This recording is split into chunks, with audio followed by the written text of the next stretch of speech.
بسم اللہ الرحمن الرحیم الحمد للہ الذی له ما فی السماوات وما فی الارض وله الحمد فی الآخرہ وهو الحکیم الخبیر يعلم ما يلج في الأرض وما يخرج منها وما ينزل من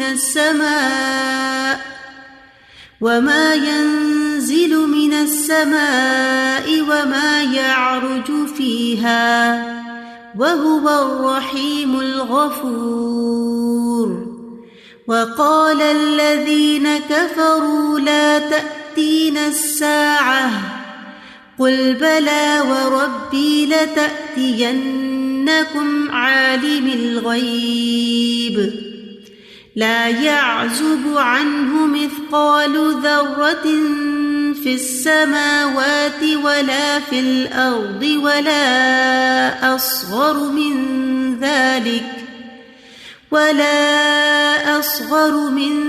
ذلك ولا أكبر إلا في كتاب مبين ليجزي الذين آمنوا وعملوا الصالحات أولئك لهم مغفرة ورزق كريم والذين سعوا في آياتنا معاجزين أولئك لهم عذاب من رجز أليم. اعوذ باللہ من الشیطان الرجیم، بسم اللہ الرحمن الرحیم۔ آیا 1 سورۃ سبا۔ الحمد تمام تعریف، سب تعریف یا خاص تعریف، للہ اللہ کے لیے ہے، از ٹو اللہ اور از فار اللہ۔ تو الحمد سے آپ کو پتہ چلا the first word is also a proper noun because al is there، اور پھر للہ میں اللہ is there which is also of course a proper noun۔ الذی وہ جو، who again it's an ism, it's a noun، lahu combination of two words، for him لیے ہے اس کے، ما جو کچھ، whatever، فی السماوات is in the heavens or the skies، جو کچھ ہے آسمانوں میں، السماوات کا روٹ سین میم حمزہ، and this is a plural، you know it's a proper noun کیونکہ اس کے شروع میں الف لام آ رہا ہے اور سماوات کے اینڈ میں تا آ رہا ہے، تو آپ کو یہ پتہ چل گیا کہ یہ فیمیل جینڈر ہے۔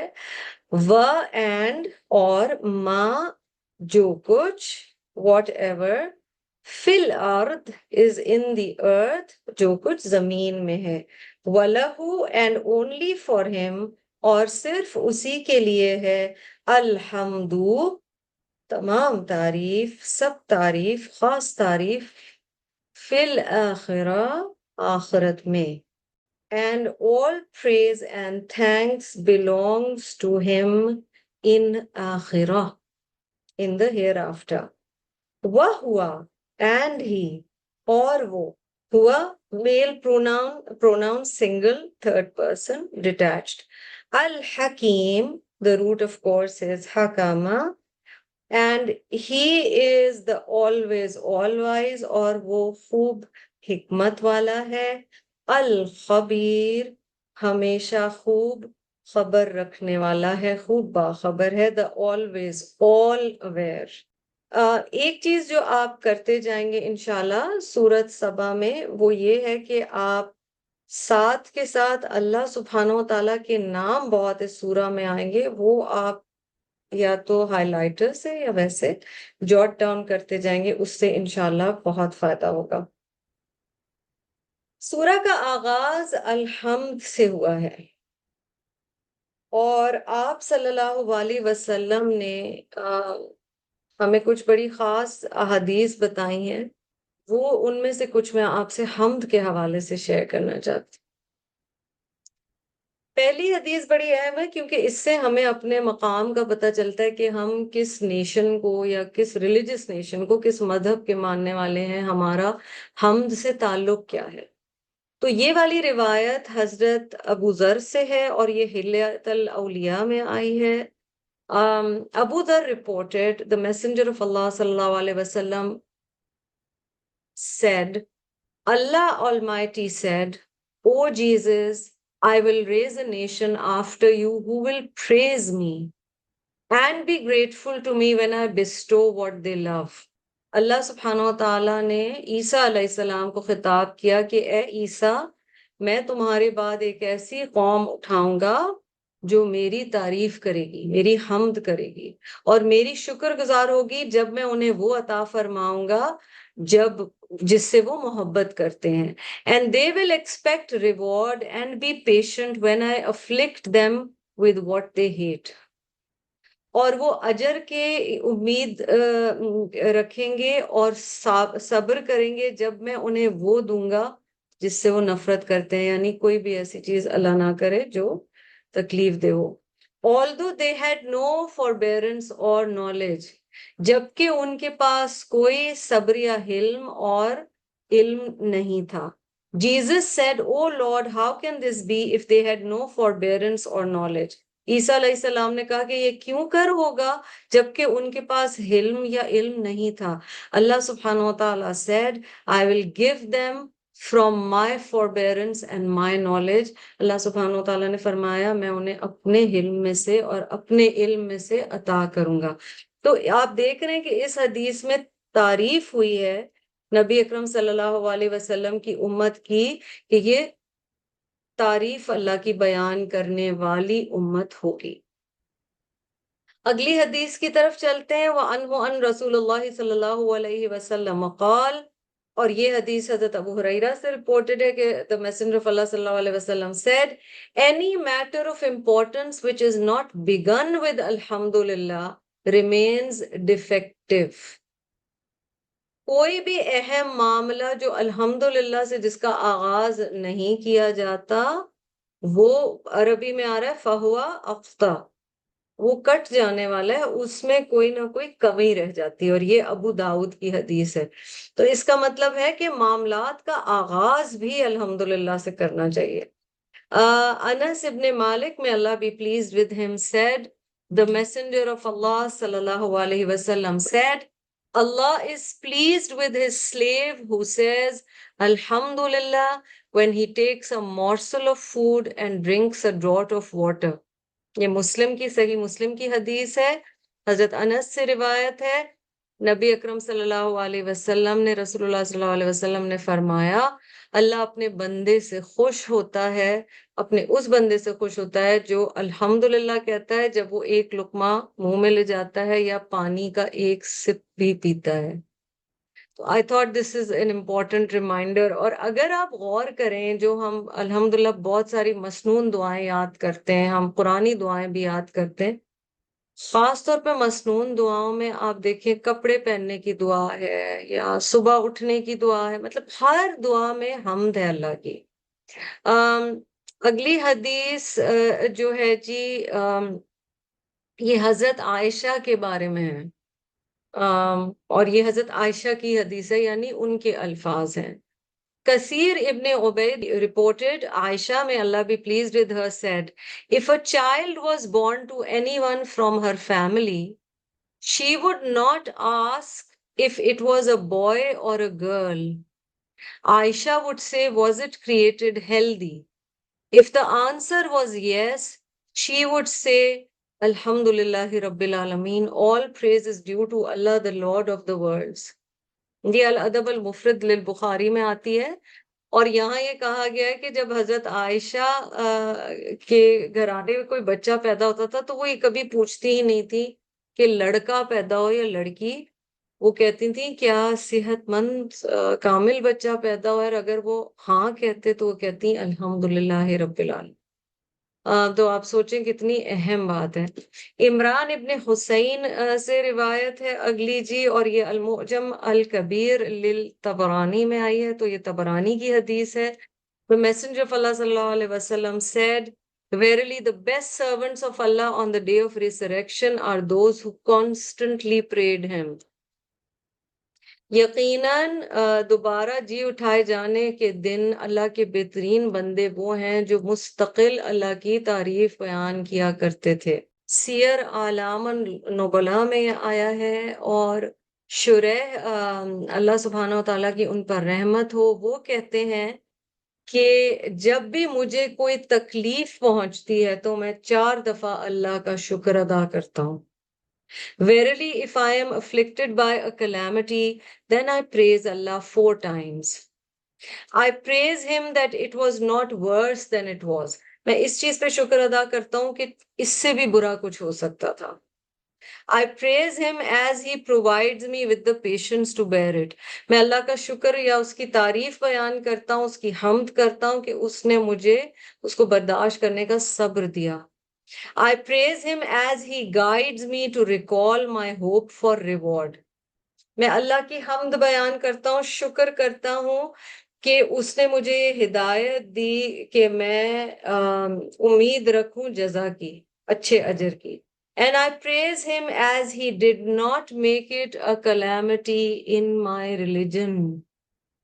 اور میں اس کی حمد بیان کرتا ہوں کہ اس نے میرے دین میں میرے لیے آزمائش نہیں بنائی. تو آپ دیکھ رہے ہیں کہ جو ہمارے سلف صالحین گزرے ہیں وہ شکر کس چیز کا ادا کرتے تھے کہ اچھا اگر دنیاوی کوئی آزمائش آئی بھی ہے تو کم از کم میرے دین میں آزمائش نہ آئی ہو. So this is something, really important. آخری حدیث بہت اہم ہے. عن ابی مالک الاشعری قال قال رسول اللہ صلی اللہ علیہ وسلم. Abu Malik al-Ashari reported the Messenger of Allah sallallahu alaihi wasallam said, اور اس پہ کئی پوائنٹس ہیں، ٹھیک ہے، صحیح مسلم کی حدیث ہے. الطہور شطر الایمان. Purity is half of faith. طہارت آدھا ایمان ہے. یہ والحمد للہ تملأ المیزان. The praise of Allah fills the scale. اللہ کی حمد بیان کرنا ترازو کو، یعنی آخرت میں جو ہمارے اعمال کا ترازو ہے، میزان اسے بھر دیتی ہے.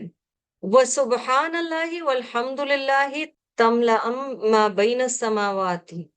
As the glorification of and praise of Allah fill everything between the heavens and the earth.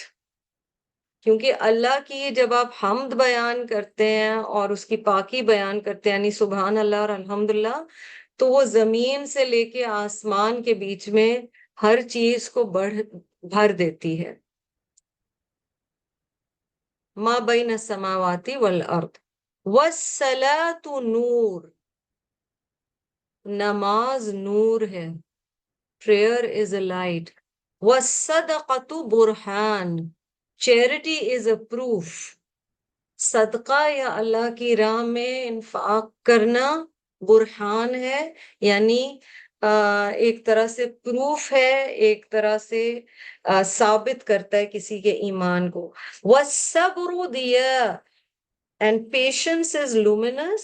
صبر روشنی ہے یا روشن کرنے والا ہے. اور یہ جو آخری حصہ ہے یہ بہت اہم ہے، اور اسی لیے یہ حدیث بہت اہم ہوگی انشاءاللہ کہ آپ عربی میں بھی اس کو کئی دفعہ پڑھیں اور سمجھیں. والقرآن. اور قرآن. the قرآن حجت لک. یا تو وہ تمہارے حق میں حجت ہے. the Quran is a decisive proof for you. او علیک. یا تمہارے خلاف اور against you. اور قرآن کو پڑھنے پڑھانے والے کو یہ حصہ بہت اہم ہے یاد رکھنا. والقرآن حجت لک او علیک کل الناس. اور آگے بھی پھر اس کی عربک چلتی ہے. تمام لوگ، all people, they begin the day by trading for their soul, either setting it free or ensuring its ruin. یعنی جب دن کا آغاز ہوتا ہے تو تمام جو انسان ہیں وہ ایک طرح کا ٹریڈ یا تجارت کر رہے ہوتے ہیں اپنے نفس کے لیے، یا تو وہ اپنے اعمال کے ذریعے اپنے نفس کو آزاد کرا لیتے ہیں یا وہ اس کی تباہی کا فیصلہ کر دیتے ہیں۔ اور یہ صحیح مسلم کی حدیث ہے۔ تو حمد کی اہمیت بھی ہمیں یہاں پہ پتہ چل رہی ہے، اور ہمیں یہ بھی پتہ چل رہا ہے کہ ہم وہ امت ہیں جن کی ایک خاص کوالٹی اور پہچان یہ ہے کہ وہ اللہ کی تعریف ہر چیز میں بیان کرتے ہیں، اور دوسری باتیں ہمیں باقی بھی اس حدیث سے پتہ چلیں گی۔ آیت کی طرف واپس چلتے ہیں جی۔ الحمد للہ الذی لہ ما فی السماوات و ما فی الارض ولہ الحمد فی الآخرہ وہو الحکیم الخبیر۔ اللہ کی تعریف بیان کی گئی ہے، اللہ ہی ہے جس کے لیے سب کچھ ہے جو آسمانوں میں اور جو زمین میں ہے، اور خاص طور پہ یہاں پہ بیان کیا گیا کہ آخرت میں بھی اللہ سبحانہ و تعالیٰ ہی کی تمام تعریف ہوگی، اور پھر اللہ سبحانہ و تعالیٰ کی حکمت اور باخبری کی تعریف کی گئی، اللہ سبحانہ و تعالیٰ کے یہ نام بیان کیے گئے۔ اور آپ آگے دیکھیں گے کہ کیونکہ اس آیت کے اینڈ میں حکیم اور خبیر ہے، آگے جو آ رہی ہیں چیزیں اس میں کیا کیا اللہ سبحانہ و تعالیٰ کی کوالٹیز بتائی گئی ہیں، اور اس سے پھر کیا لنک ہے اللہ کے حکیم اور خبیر ہونے کا۔ یعلم ما یلج فی الارض، اللہ جانتا ہے جو کچھ زمین کے اندر داخل ہوتا ہے یا جاتا ہے۔ یلج، واو لام جیم، اس کا روٹ ہے، ولیجہ کا لفظ بھی آتا ہے دوست کے لیے۔ یلجو یعنی داخل ہونا، اب یہاں داخل ہونا بھی کہا جا سکتا تھا لیکن خاص طور پر یہ والا لفظ استعمال ہوا ہے۔ He has knowledge of، کیونکہ وہ حکیم ہے اور خبیر ہے، He has knowledge of everything that goes into the earth وَمَا يَخْرُجُ مِنْهَا۔ تو داخل ہونے کے اندر جو فرق ہے ان کو بھی واضح کیا گیا کہ ایک جگہ یلج کا لفظ آیا ہے اور یہ یخرجو، اور خرجہ ظاہر ہے جب کوئی چیز باہر نکلتی ہے، جبکہ ولجہ میں داخل ہونے کے معنی ہے، ٹھیک ہے۔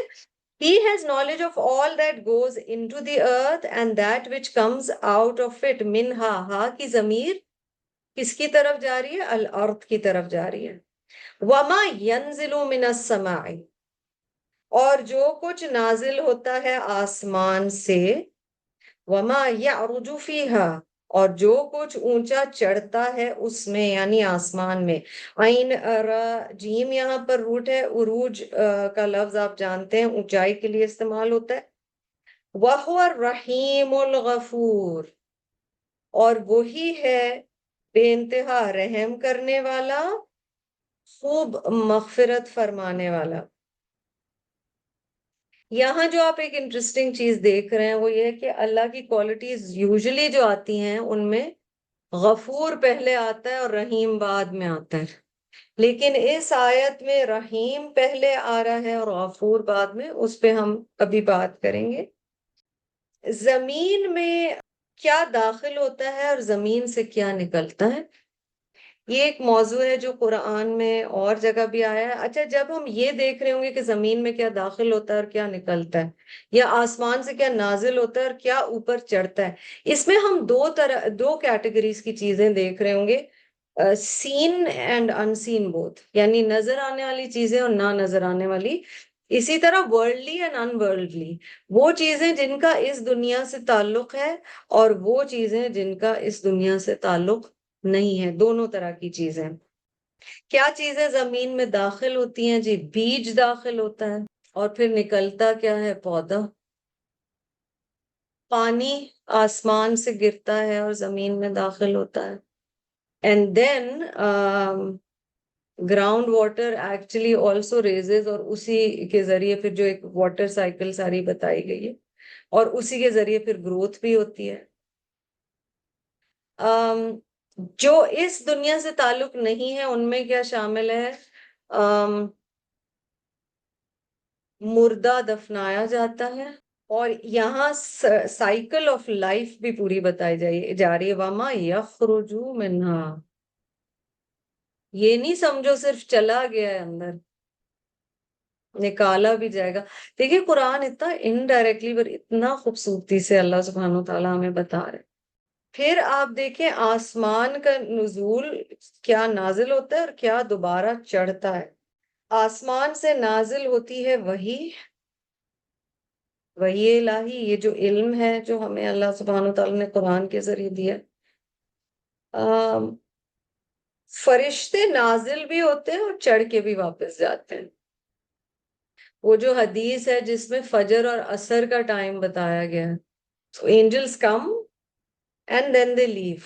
اور that hadith is beautiful and I'm just telling you the gist of it کہ اللہ تعالیٰ فرشتوں حالانکہ اللہ تمام علم رکھتا ہے لیکن اللہ تعالیٰ اپنے فرشتوں سے پوچھے کہ تم نے میرے اس بندے کو یا میرے بندوں کو کس حال میں پایا. اور فرشتے کہیں گے جب ہم گئے ہیں نیچے تو بھی وہ نماز پڑھ رہا تھا, ہم جب چڑھ کے اوپر آئے تو بھی وہ نماز پڑھ رہا تھا. And how beautiful is that. اگر کسی کو آپ مستقل دیکھیں گے وہ اللہ کے ذکر کی حالت میں اور اللہ کو یاد کر رہا ہے. پانی اتر کے بھی آتا ہے, نازل ہوتا ہے بارش کے فارم میں, پھر وہ ایویپریٹ ہو کر اوپر بھی جاتا ہے. تو پانی دونوں صورتوں میں جاتا ہے. اللہ کی رحمت اوپر سے آتی ہے. اور یہ ایک وجہ بھی بتائی گئی ہے کہ یہاں رحیم پہلے, کیونکہ اللہ کی رحمت ڈسینڈز. ہمارے اعمال اوپر جاتے ہیں, ارواح اوپر جاتی ہیں. وہ جو حدیث ہے کہ جب ایک دنیا سے مومن چلا جاتا ہے تو اس کو جو ہر آسمان پہ روکا جاتا ہے, اور وہ جو لمبی حدیث آپ میرا جینا میرا مرنا میں کر چکے ہیں, ارواح اوپر جاتی ہیں. So there is a lot of movement that's happening and we don't see it. Some of it we see, some of it we don't see. کچھ ہمیں نظر آتی ہے اور کچھ ہماری اس دنیا سے تعلق نہیں رکھتی تو نہیں آتی. کیونکہ آگے اللہ سبحانہ و تعالیٰ کے کچھ ان نیشنز کا یا قصص الانبیاء آگے آئیں گے نا, ان کے سورت سبا ہے. تو نارملی اللہ سبحانہ و تعالیٰ غفور و رحیم کر کے بات کرتے ہیں, یہاں رحیم الغفور کر کے. اس کا علماء نے ایک یہ معنی بھی لیا ہے کہ کچھ نیشنز یا اقوام کے لیے اللہ سبحانہ و تعالیٰ پہلے رحمت دکھاتے رہے, یعنی انہیں ٹائم دیتے رہے. اور یہ انسانوں کے ساتھ بھی ہوتا ہے. اللہ kept showing his mercy, finally gave them one final chance کہ اگر تم توبہ کرتے ہو اور استغفار کرتے ہو تو تمہارے لیے یہ ہے, ورنہ عذاب آئے گا. So in some cases رحمت آتی رہی, and in that case رحمت سے مراد ظاہر ہے ہوگی کہ ٹائم دیا گیا انہیں. اور اگر ہم اپنی بھی زندگیاں دیکھیں تو بہت ساری چیزوں میں ہمیں یہ سمجھ آتا ہے کہ اللہ سبحانہ و تعالیٰ ہمیں کائنڈ آف ٹائم دے رہے ہیں کہ تم مطلب ابھی سنبھل جاؤ, ابھی سنبھل جاؤ, ابھی سنبھل جاؤ. اور یہ نہیں پتا ہوتا, نہ ان امتوں کو یا اقوام کو پتا تھا, نہ ہمیں پتا ہوتا ہے کہ ٹائم کس وقت اینڈ ہو جائے گا. یہ ہم میں سے کسی کو نہیں پتا. تو یہ بھی ایک چیز سمجھی گئی ہے کہ اس سے یہ مراد ہے. بہت اہم ہے اس ساری چیز میں سمجھنا کہ ہمیں بھی کہا جا رہا ہے کہ ہم بھی اس زمین کے اندر جائیں گے اور پھر ہم دوبارہ جی اٹھائے جائیں گے یا نکالے جائیں گے. وَقَالَ الَّذِينَ كَفَرُوا لَا تَأْتِينَ السَّاعَةُ, کہتے ہیں وہ لوگ جنہوں نے کفر کیا, نہیں آئے گی ہمارے پاس الساعت. The unbelievers say the hour of doom will never come to us. تأتینا کا روٹ حمزہ تا یا ہے اور الساعت کا روٹ سین واو عین ہے. And this is one of the names of the day of judgment, الساعت. تو ویسے تو ساعت گھڑی یا لمحے یا مومنٹ کو کہتے ہیں, but when it is الساعت الف لام سے, it's a proper noun, a particular moment or the final hour is being spoken about. قل کہہ دیجئے. اب یہاں نبی صلی اللہ علیہ وسلم کو ڈائریکٹیو دیا جا رہا ہے, امپیریٹیو ورب فعل امر میں, کہہ دیجئے بلا. اور یہ ایک خاص انداز ہے, سٹائل ہے, جب نبی صلی اللہ علیہ وسلم کو کچھ کہا گیا آپ سورہ یوسف کی آیت 53 دیکھ سکتے ہیں اس کے ایگزامپل کے طور پر. اسی طرح وہ جو کہ سورہ نمبر 10 ہے قرآن کی 10th سورہ ہے. اسی طرح سورۃ التغابن which is the 64th سورہ of the قرآن، اس کی آیت نمبر 7 میں بھی یہ چیز دیکھ سکتے ہیں. قُلْ بَلَا وَرَبِّي لَتَأْتِيَنَّكُمْ. Say why not? Yes. وَرَبِّي. And یہاں پر وہ جو ہے قسمیہ ہے، قسم کے لیے استعمال ہوا ہے. by my رب. لا surely. اب یہ ان کمپاؤنڈ ورڈز میں سے جسے ہم بریک اپ کر کے ذرا سا دیکھیں گے. لا surely یقیناً. تأتین آئے گی. تم سب کے پاس. اور ضرور کا معنی اس میں شامل کرنا ہوگا. definitely will come to all of you. So there's surely as well in the translation and there's definitely as well. Why? The la is telling you surely ایک دفعہ آ گیا، اور پھر تأتینہ میں نون کے اوپر جو نشد آ رہی ہے اس کا مطلب بھی definitely کے معنی دے رہا ہے. ٹھیک ہے. So لا حرف آ گیا، پھر تأتینہ ورب آ گیا، اور کم اسم آ گیا، اس میں ضمیر آ گئی. اوکے، 3 پارٹس میں آپ اسے ڈیوائڈ کر سکتے ہیں، اور اس کا بھی روٹ حمزہ تا یا ہے. لَتَأْتِيَنَّكُمْ ضرور آئے گا تمہارے پاس. عالم الغیب. Tell them by my Rabb, the knower of the unseen, it shall certainly come upon you. But order sentence میں ایسے کہ پہلے بتا دیا گیا کہ وہ گھڑی تو ضرور آنے والی ہے، اور پھر بتایا گیا کہ میرا وہ رب جو عالم الغیب ہے، غیب کا جاننے والا ہے. غیب کا روٹ غا یا با ہی ہے، اور آپ دیکھ رہے ہیں کہ الغیب ہے تو it's a proper noun, and then عالم اس کے ساتھ کنیکٹڈ ہے. جب 2 چیزیں کمبائن ہوتی ہیں تو ایک کا جو افیکٹ ہے وہ دوسرے پہ بھی آتا ہے، تو پھر دونوں ہی پراپر ناؤنز ہو جائیں گے. آگے ایکسپلین کیا جا رہا ہے، اللہ تعالیٰ کی یہاں تعریف بیان کی گئی ہے عالم الغیب. تو آپ دیکھ رہے ہیں ابھی تک اللہ تعالیٰ کی کتنی کوالٹیز آ گئیں. الحکیم، الخبیر، الرحیم، الغفور، عالم الغیب. ٹھیک ہے، 5 آ گئی ابھی تک. لا يعزب عنه مثقال ذرة في السماوات ولا في الأرض ولا أصغر من ذلك ولا أكبر إلا في كتاب مبين. اس کو دیکھ لیتے ہیں حصے کو. لا يعزب، کیا بات یہاں پر کی جا رہی ہے؟ دیکھیں روٹ ایک تو ہمیں یہ پتا چل گیا کہ روٹ ہے عین زابا. عین زابا سے آنے والے جو الفاظ آتے ہیں عربک میں، ان کے معنی ہوتے ہیں کسی چیز کا اتنا دور ہونا کہ نظر نہ آئے. like something so far that you can't see it really, not visible by the naked eye. عازب عربی میں استعمال ہوتا ہے ایسا شخص جو گھر سے باہر چلا جائے. یعنی سمجھیں ہم کہیں کہ کسی کا بچہ ہے، وہ اس نے گھر چھوڑ دیا ہے، وہ چاہے وہ پڑھائی کے لیے یا اپنے جس چیز کے لیے بھی وہ چلا گیا، وہ عازب ہے، کیونکہ اب وہ اتنا دور ہے کہ وہ ہر وقت نظر نہیں آتا. ٹھیک ہے. something that is also hidden for a long period of time، وہ بھی اس روٹ سے معنی آتے ہیں کوئی چیز جو بہت عرصے تک نظروں سے اوجھل رہی ہو. لا یعزب عنہ، نہیں چھپا ہوا اس سے. is not hidden from him or does not escape his knowledge. اللہ کے علم سے چھپا ہوا نہیں ہے. کیا چیز نہیں چھپی ہوئی؟ مثقال ذرہ، کوئی چیز ایک ذرے کے برابر بھی. ذال را را is the root and مثقال میں ثقلا is the root. ذرے برابر چیز بھی اللہ سے چھپی ہوئی نہیں ہے. اب ہم کہہ رہے ہیں کہ عذب ایسی چیز ہے جو کسی کو نظر ہی نہیں آتی. تو یہاں یہ جو چوائس آف ورڈز ہے اس میں بتایا جا رہا ہے کہ اللہ سے چھپا ہوا نہیں ہے، چاہے اتنی چھوٹی چیز ہو جو کسی اور کو نظر آ ہی نہیں سکتی. پھر مثقال ذرہ نے اس کو فردر بیان کر دیا. nothing the weight of an atom is also hidden from Allah subhanahu wa ta'ala, or nothing escapes Allah. فِي السَّمَاوَاتِ وَلَا فِي الْأَرْضِ، neither in the heavens nor in the earth، نہ آسمانوں میں اور نہ زمین میں. وَلَا أَصْغَرُ مِن ذَلِكَ، اور نہ اس سے کوئی چھوٹی چیز. سواد غین را روٹ ہے اصغر کا، سپرلیٹو ڈگری میں ہے the smallest. تو پہلے مثقال ذرہ میں ایٹامک بتایا گیا نا، even the weight of an atom. یہاں سبحان اللہ جو سائنس نے بہت عرصے بعد ڈسکور کیا تھا، سب ایٹامک ویٹس کی بھی بات ہو رہی ہے. اس سے بھی چھوٹی کوئی چیز اللہ سے چھپی ہوئی نہیں.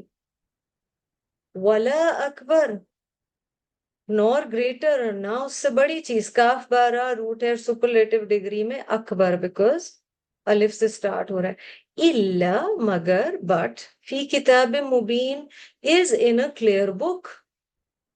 کتاب مبین بہت کامن ناؤنس، مبین کا روٹ با یا نون ہے. اب آپ دیکھیں یہاں کتنی کلیئرٹی کے ساتھ بیان کیا جا رہا ہے کہ اعمال میں سے یا کوئی بھی چیز جو ہو رہی ہوتی ہے وہ اللہ سبحانہ و تعالیٰ کو پتہ ہے. عموماً قرآن پاک میں ایک انٹرسٹنگ بات یہ ہے کہ وہ آیات جن میں مغفرت کا ذکر پہلے آیا ہے اور رحمت کا ذکر بعد میں آیا ہے، جیسے غفور الرحیم کہا جاتا ہے.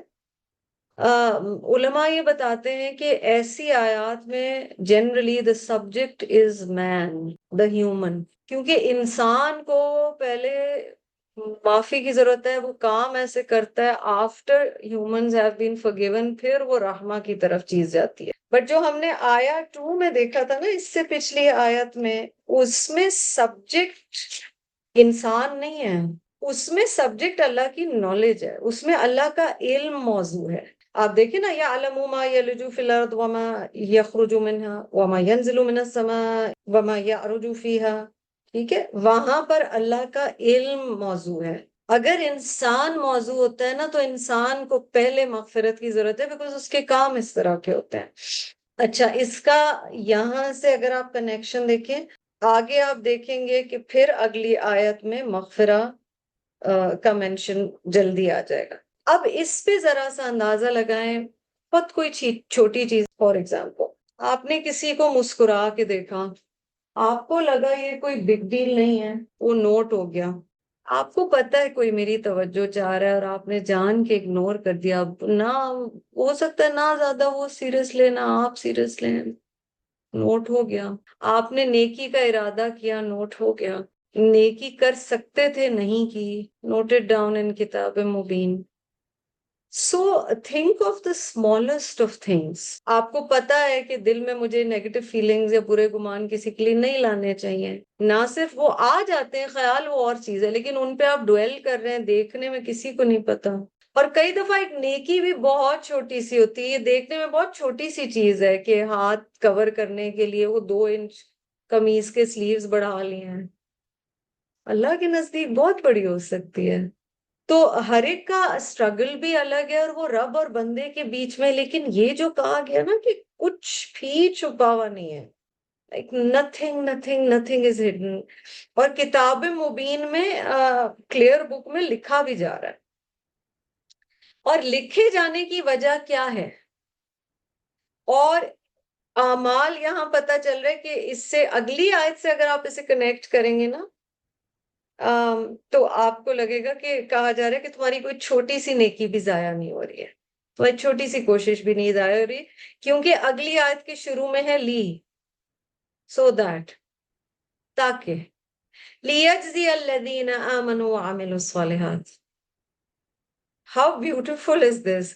تاکہ وہ جزا دے ان لوگوں کو جو ایمان لائے اور جنہوں نے عمل کیے نیک. یا روٹ ہے، لفظ جزا بھی اسی سے ہے. تاکہ وہ جزا دے ان لوگوں کو جو ایمان لائے اور انہوں نے نیک عمل کیے. اچھا، کون مجھے بتائے گا کہ عمل الصالحات یا عمل صالح کا کانسیپٹ بہت دفعہ قرآن میں آتا ہے، اس کی ٹیکنیکلی ڈیفینیشن کیا لی گئی ہے؟ واٹ از عمل صالح؟ ٹرانسلیشن تو ہو گیا نیک عمل، گڈ ڈیڈس. ٹھیک ہے، ہاؤ ڈو وی ٹیل کہ certain deed is a good deed؟ ہو سکتا ہے ایک عمل میری نظر میں بہت اچھا ہو. جی تنویر. اس کا نیت پہ ہے سب اس کا دار و مدار. کہ آپ کے ٹھیک ہے، بیسکلی نیت ویری پاک. گڈ. پوائنٹ 1 وڈ بی کہ نیت میں اخلاص ہو، صرف اللہ کے لیے کر رہے ہیں. اور پھر سیما آپ کیا کہہ رہی ہیں؟ جی، جو عمل ہو وہ قرآن اور سنہ کے اکارڈنگ ہو. شاباش، ماشاء اللہ. سو 1 از ویری امپورٹنٹلی، دونوں جواب صحیح ہیں. اٹ اسٹارٹس وتھ کہ نیت میں اخلاص ہو، اللہ کی خاطر کیا گیا ہے وہ عمل. اچھے سے اچھا عمل بھی اگر اللہ کی خاطر نہیں کیا گیا، not good enough. And then very important، ہو سکتا ہے کئی اعمال ہمیں لگ رہا ہو بہت نیک ہیں. بدعات کا بیسکلی یا شرک بیسڈ چیزوں کا مسئلہ کیا ہوتا ہے؟ نیت کا بھی مسئلہ ہوتا ہے، اور دوسرا یہ ہوتا ہے that they are not according to what the Quran has said. It's not according to what Rasulullah صلی اللہ علیہ وسلم has told us to do. تو ہم ہو سکتے ہیں اپنے معاشرے یا اپنے کلچر یا ٹریڈیشن یا کمیونٹی یا بڑوں کے، بہت امتوں کے ساتھ یہ ہوا نا کہ انہوں نے کہا ہمارے بڑے یہ کرتے آئے تھے، تو وہ دیکھنے میں تو عمل بہت اچھا لگ رہا تھا، لیکن اس وقت کا جو بھی نبی اور رسول تھے وہ کہہ رہے تھے اس طرح نہیں، اس طرح کرو. سو اٹس امپورٹنٹ عمل صالح کے لیے ہم یہ سمجھ لیں کہ نیت خالص ہو، and then it should be according to Quran and Sunnah. اولئک لہم مغفرہ. سبحان اللہ. سو گڈ ڈیڈس کر رہے ہیں، اپنے اعمال کو صالح کرنے کی کوشش کر رہے ہیں، ٹھیک ہے، کوشش نظر آ رہی ہے اور عمل بھی اچھے نظر آ رہے ہیں، مگر انسان ہیں، غلطیاں ہو جائیں گی. اولئک لہم مغفرہ، ان کے لیے پھر مغفرت ہے، مشروط ہے جی، کنڈیشنل ہے. مغفرہ میں نظر آ رہا ہے نا، کنڈیشنل ہے. اولئک لہم مغفرۃ ورزق کریم. I cannot stress enough how beautiful this combination of the two words is. تو عربک میں compound words آتے ہیں نا، ایک ناؤن ہوتا ہے اور ایک اس کے لیے ایڈجیکٹو ساتھ آ رہا ہوتا ہے. تو رزق ہے، so you know رزق is provision, portion. صرف کھانا مراد نہیں ہے، اولاد بھی رزق ہے، مال بھی رزق ہے، کوئی بھی نعمت جو آپ کو اور مجھے دی گئی ہے وہ رزق ہے. یعنی وہ ایک حصہ ہے جو میرے لیے لکھ دیا گیا کہ مجھے اتنا ملے گا، ٹھیک ہے. رزق کا بہت بڑا اگزامپل اس میں آتا ہے نا حدیث میں کہ جب بندہ دنیا سے جا رہا ہوگا تو اس سے پہلے آپ کئی لوگوں کا دیکھتے ہیں نا کہ وہ ایک تو ویسے بھی بیماری میں ہوتا ہے، بٹ کئی لوگوں کا جانے سے پہلے کہتے ہیں بس انہوں نے کھانا پینا چھوڑ دیا تھا. اور وہ جو حدیث بتائی گئی ہے کہ آخری جو اس کا رزق لکھا ہوا تھا، جب وہ پانی کا سپ لیتا ہے تو ایک فرشتہ ہوتا ہے، وہ کہتا ہے بس اٹس ڈن. اینڈ جو آخری لقمہ کھاتا ہے تو کہتا ہے بس جتنا تمہارا لکھا تھا اٹس ڈن.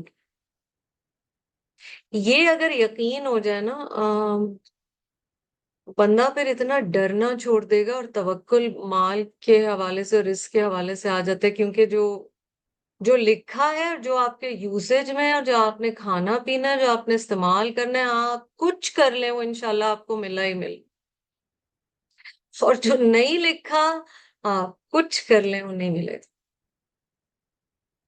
اور یہاں سے پھر توکل کا آغاز ہوتا ہے. Coming back to this combination of two words, رزق ہے یعنی ایک چیز دی گئی آپ کو، ایک پورشن دیا گیا آپ کے لیے، وہ ایک پورشن ڈیسائیڈ کر لیا گیا تھا یہ اس کے لیے، پر عزت کے ساتھ دیا جانا. اچھا، اس آیت سے آپ کو مغفرہ جب آ گیا تو آپ کو یہ بھی پتہ چل گیا کہ ان سے کوئی نہ کوئی گناہ تو ہوئے ہیں، ٹھیک ہے، ہیں الذین آمنوا، ایمان بھی ہے، عمل صالح بھی ہے، مگر غلطیاں ہو رہی کہیں کہیں. Now we can go into that in depth کہ کیا یہ بگر سنز ہیں یا اسمالر سنز ہیں. ہاں، بٹ یہاں ظاہر ہے اسمالر سنز کے لیے مغفرہ زیادہ ہے. کئی گناہ اتنے بڑے ہوتے ہیں کہ وہ اللہ چاہے تو معاف کرے، بالکل وہ کر بھی دیتا ہے، لیکن ان کو عادت نہیں بنانا چاہیے. مگر رزق کریم، عزت والا رزق. مثلاً اللہ نے مال دیا، پر ایک بہت شخص امیر ہے، ہائپوتھیٹیکل سچویشن ذہن میں لائیے، پر وہ حلال طریقے سے اس نے نہیں کمایا ہے، اس نے کسی کا حق مارا ہے یا برائبری کے ذریعے ہے. اب مال تو بہت آ گیا لیکن کرم نہیں ملا نا. It's not honourable provision. اچھا اولاد اللہ نے دی ہے، پر وہ اولاد آنر نہیں کر رہی ہے، وہ اولاد عزت نہیں کرتی، یا اس اولاد کے اللہ نہ کرے عمل ایسے ہیں کہ اس سے اس شخص کے، مرد ہو یا عورت ہو، اس کے آنر میں اضافہ نہیں ہو رہا. یا اللہ نہ کرے ہائپوتھیٹیکلی، اگین ہائپوتھیٹیکل ایگزامپلس، اس سے ہم یہ سمجھتے ہیں اللہ نہ کرے ناجائز طریقے سے اولاد ہے، اور ایک اولاد ہے جو الحمدللہ نکاح کے نتیجے میں اولاد ہے. دونوں میں فرق ہے. اسپاؤس وہ بھی رزق ہے، اور یہ اس رشتے کے حوالے سے ضرور ذہن میں رکھیں. نکاح کا جو رشتہ ہے نا، اس کے نتیجے میں یہ جو بانڈ بنتا ہے، that is big رزق کریم، huge. We are not talking about whether you're on the same page as people or not, whether you argue or not, whether your nature is and priorities are same or not. ابھی ہم یہ سب بات ہی نہیں کر رہے. The fact کہ اللہ نے نکاح کے ذریعے ایک رشتہ باندھا ہے. رشتے نعوذ باللہ مرد عورت میں بغیر نکاح کے بھی بہت سارے بنتے ہیں. سمجھ رہے ہیں ہم رزق کریم؟ سبحان اللہ، how beautiful this is. Knowledge بھی رزق ہے، علم بھی رزق ہے. ایک وہ علم ہے جس کے ذریعے آپ صرف دنیا کما رہے ہیں، اور اس دنیا سے جو مال ملتا ہے اس کی وجہ سے بہت سارے گناہوں میں بھی چلے گئے ہیں. اچھا پھر اس نالج کے اوپر آئیں. اگر یہ نالج ملتی ہے سبحان اللہ قرآن کی، اور پھر ایمان اور عمل صالح بھی ہے، یہ نہیں ہے رزق کریم؟ اس سے زیادہ عزت والا تو کوئی رزق نہیں ہے. اینڈ آف ٹائمز کے بارے میں اللہ سبحانہ و تعالیٰ کے رسول صلی اللہ علیہ وسلم ہمیں بتاتے ہیں کہ ایک وقت آئے گا جب کھانے کو کچھ نہیں ہوگا. ٹھیک ہے، یہ قیامت سے پہلے کی بات. اور اللہ کے نیک بندوں کے پاس بھی کوئی رزق نہیں ہوگا، مطلب کھانے کو کچھ نہیں ہوگا. آج ہم الحمدللہ اور سبحان اللہ کی بات کر رہے تھے، خاص طور پہ الحمدللہ کی. تو آپ صلی اللہ علیہ وسلم سے جب پوچھا گیا، حدیث کا مفہوم بتا رہے کہ پھر لوگ زندہ کیسے رہیں گے جب نہ پانی ہوگا نہ کھانا ہوگا. امیزنگ حدیث ہے. He said their tasbih and tahmeed and tahleel will be their nourishment. اللہ کی جو تعریف بیان، اور یہ بالکل کلیئرلی حدیث میں ہے کہ نرشمنٹ انہیں ملنا شروع ہو جائے گی اللہ کے ذکر سے. کبھی آپ نے سوچا ہے کہ حضرت فاطمہ رضی اللہ عنہا نبی صلی اللہ علیہ وسلم کے پاس جا رہی ہیں اور کہہ رہی ہیں کہ آئی نیڈ اے سلیو، اور سلیوز آئے ہیں وار کے بعد، جن کے لیے ان کی محبت کی کوئی باؤنڈز نہیں تھے، ان کو آگے سے آپ صلی اللہ علیہ وسلم کہہ رہے ہیں، جو جسے ہم تسبیح فاطمی کہتے ہیں. سبحان اللہ، الحمدللہ، اللہ اکبر، اس طرح پڑھنا شروع کر دو. Does it makes us think, does tasbih and dhikr actually heal our, not just our souls but also our bodies, gives us strength, nourishes us in every which possible way? ذکر پکڑ لیں، ہر وقت چلتے پھرتے جہاں موقع ملے کوئی لمحہ خالی نہیں جائے.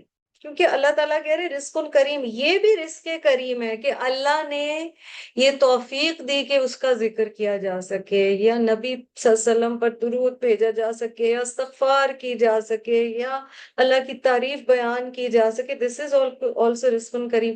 اور اینڈ آف دا ڈے اگر آپ غور کریں، ہم انسان ہیں نا، ہماری ایک بیسک ریکوائرمنٹ ہے کہ یا اللہ ہمیں عزت دے، سٹیٹس ہمارا عزت والا. ہماری اگر آپ غور کریں تو ساری زندگی میں دوڑ یہی ہے، ہم عزت چاہتے ہیں. مال بھی، if you think about it، مال بھی اسی لیے چاہتے ہیں اولاد کا اچھے اسکولوں میں ایڈمیشن بھی اسی لیے چاہتے ہیں, بچے کی بہت دھوم دھڑکے سے شادی بھی اسی لیے چاہتے ہیں. We are just trying to gain a status. Well then Allah says رزق کریم, your respect and honor comes from this. And what does it come from? ایمان, آمنو, عملوا الصالحات. اسی لیے کئی جو لوگ گزرے ہیں وہ کہتے ہیں اگر سورۃ العصر سمجھ آ گئی نا تو بیسکلی سب سمجھ آ گیا. الا الذین آمنوا وعملوا الصالحات وتواصوا بالحق وتواصوا بالصبر. Done. That's the baseline. والذین سعوا فی آیاتنا معاجزین. اب دوسری طرح کے بھی تو لوگ ہیں. And those who strive, وہ جو دوڑ دھوپ کرتے ہیں, کوشش کرتے ہیں. سین عین یا یہاں پر روٹ ہے, سعی آپ کرتے ہیں جب آپ عمرے اور حج کے لیے جاتے ہیں, تو وہی والی چیز یہاں پر بتائی گئی ہے. اب یہ ڈفرنٹ کیریکٹر ہے جو صرف کر نہیں رہا, وہ پوری کوشش کر رہا ہے. اور وہ جنہوں نے خوب کوشش کی, بٹ دوز ہو اسٹرائیو فی آیاتنا, ہماری آیات میں, اور یہاں فی کے معنی اگینسٹ کے بھی ہیں, یعنی ہماری آیات کے خلاف, اگینسٹ آر سائنس, معاجزین, اس حال میں کہ عاجز کرنے والے ہیں, to frustrate them, to make helpless. اور بیسکلی مراد ہے کہ اللہ کی آیات یا اللہ نے جو نازل فرمایا ہے اس کو ڈسکریڈٹ کرنا چاہتے ہیں, اس کی اہمیت لوگوں کے دلوں میں کم کرنا چاہتے ہیں. لفظ معاجز کو دیکھ لیجئے, عاجز کا لفظ جو عین جیم زا سے ہے, it is the opposite of the word قادر. قادر وہ ہے جو کسی چیز پر قدرت رکھتا ہے, وہ one has power to do something, وہ کچھ کر سکتا ہے. عاجز ہے جو وہ چیز نہیں کر سکتا. ٹھیک ہے, انسان جب اللہ کے آگے عاجزی اختیار کرتا ہے تو اسی لیے اللہ کو اتنا پسند آتا ہے, because basically you are seeing تو قادر, میں عاجز, میرے ہاتھ میں کچھ نہیں, سب کچھ تیرے ہاتھ میں. اچھا, معاجز کون ہے؟ جو کسی کو کچھ کرنے نہیں دیتا. Who undoes someone else's work. Who doesn't allow someone to do something. جو کسی کا کام ہو رہا, وہ اس کو اس کام کرنے سے ایک طرح سے روک رہا ہے. ٹھیک ہے, وہ معاجز ہے.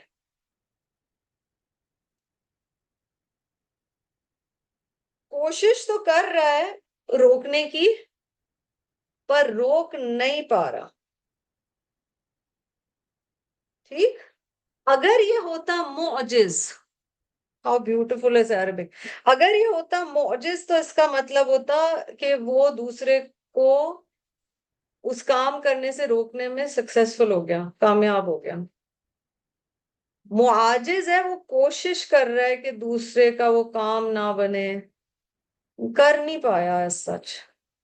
معجز ہوتا تو ہوتا successful in making somebody's efforts fail. اللہ تعالیٰ کہہ رہے ہیں والذین سعوا فی آیاتنا معاجزین, کوشش یہ بہت کر رہے ہیں اللہ کی آیات کا اثر نہ ہو لوگوں پر, مگر یہ سکسیسفل نہیں ہوں گے. لفظ آیات, آیت بھی آپ لفظ بہت استعمال کرتے ہیں, اس کا جی روٹ ہے حمزہ یا. ٹھیک ہے,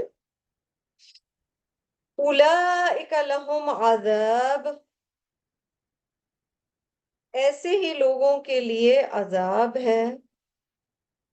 There will be a punishment for them من رجز علیم, of painful, filthy, painful, علیم حمزہ لام میم سے painful, اور رجز filth and impurity, یعنی گندگی والا عذاب بھی ہے اور تکلیف دہ عذاب بھی ہے.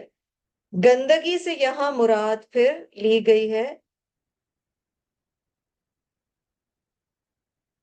ہیوملیشن. پیچھے ہم نے بات کی نا رزق کریم, کرم, ان کو اسٹیٹس ملے گا، ان کو عزت ملے گی، اللہ سبحانہ و تعالیٰ اپنی بات ماننے والوں کو عزت دیں گے. ان کے لیے جو opposite side of the spectrum پہ، ان کے لیے رجس ہے. رجس ہے بے عزتی.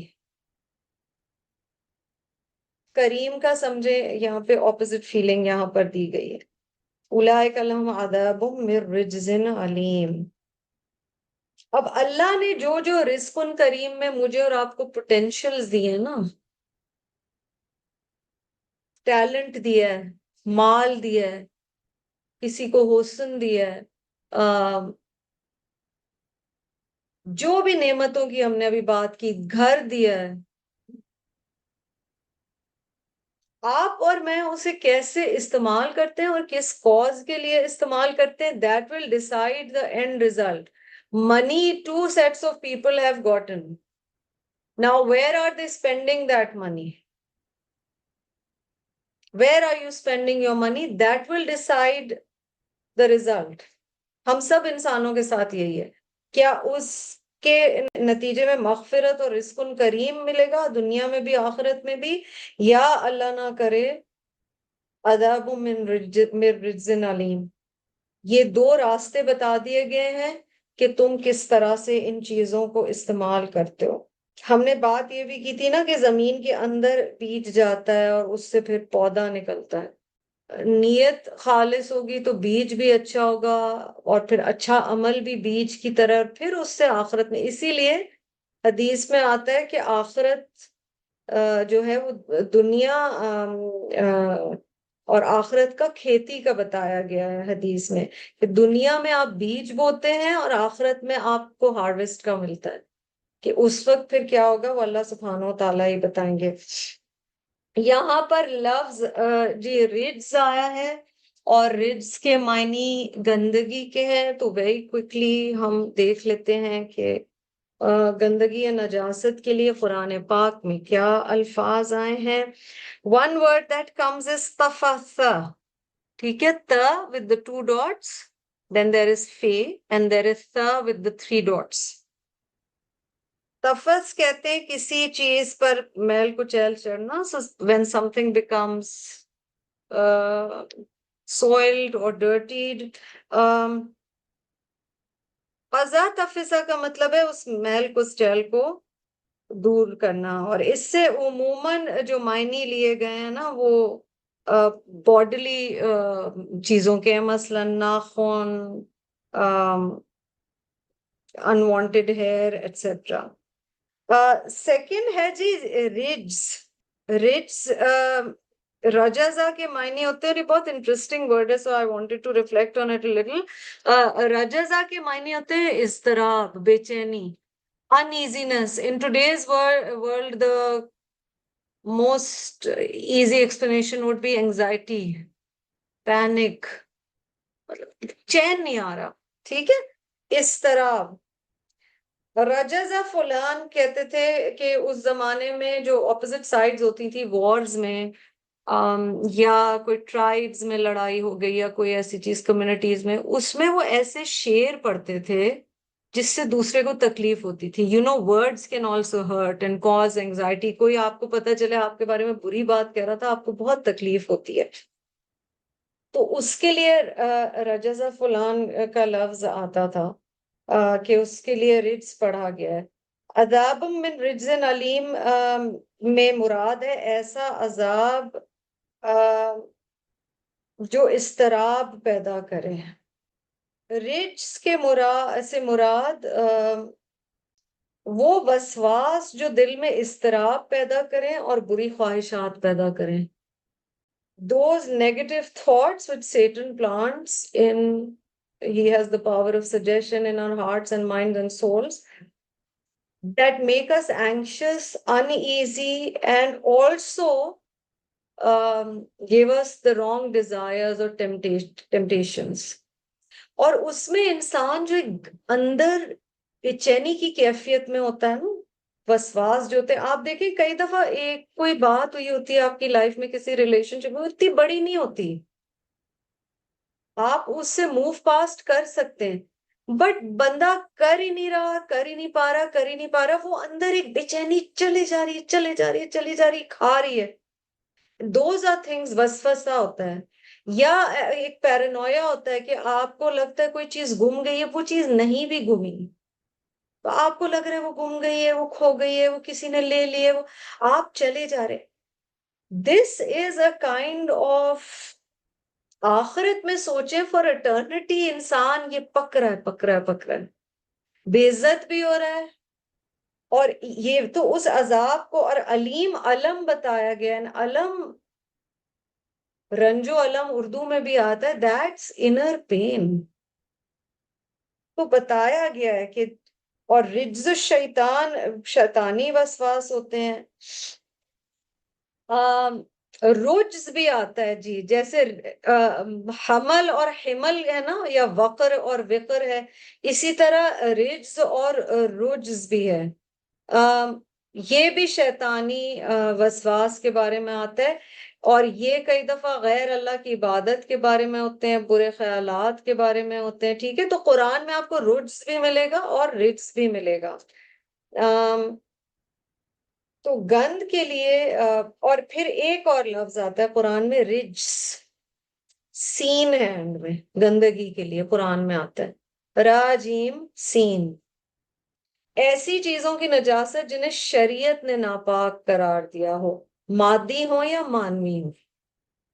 Things that have been termed or declared unclean or filthy in our Sharia, whether those are physical things, tangible things, or non-physical or non-tangible things. ٹھیک ہے، مثلا کمائی اگر حرام ہے تو وہ بھی ایک طرح کا رجس ہے، حالانکہ وہ ٹینجیبل طریقے سے تو اس میں کوئی گند نہیں لگا ہوا ہوتا. اسی طرح باڈلی کوئی فلوئڈز ہیں، وہ ہو سکتا ہے رجس. سو گندگی کے لیے قرآن پاک میں یہ الفاظ آتے ہیں. جزاکم اللہ خیرا کثیرا، وآخر دعوانا الحمد للہ رب العالمین.